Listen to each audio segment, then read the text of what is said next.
nagahingyo sa Iloilo City Government ang mga bulantero sa Iloilo Terminal Market nga hatagan sila sang tsansa nga makabaligya. Ini kasunod sa isa ka video nga nagalapta sa karon sa social media kung sa diin makitaan nga nagpatigayon sang clearing operation kaginpangkuha sang personnel sang Local Economic Enterprise Office kon LEEO ang mga baligya sa mga bulantero sa gabi sang Marso 6.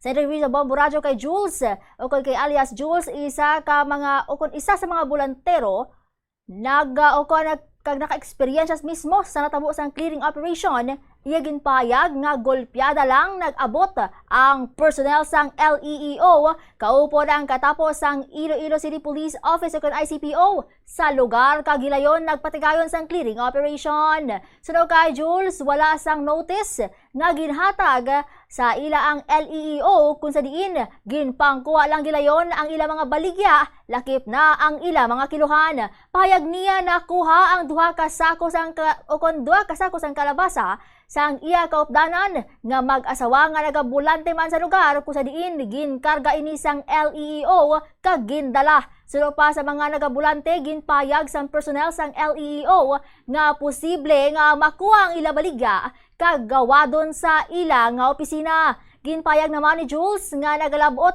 sa 1,000 ka pesos tubtob 2,000 pesos ang balor sang isa ka sako sang ila baligya kung ila ini gawadon.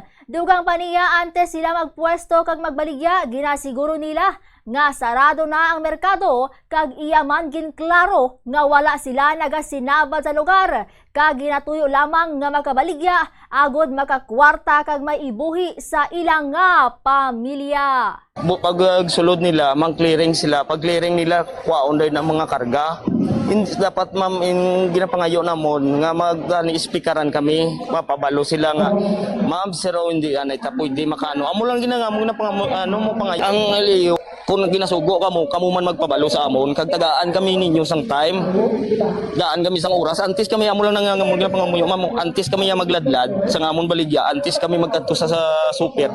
Plastar sa amon baligya, tapos sa mo serado ng SM.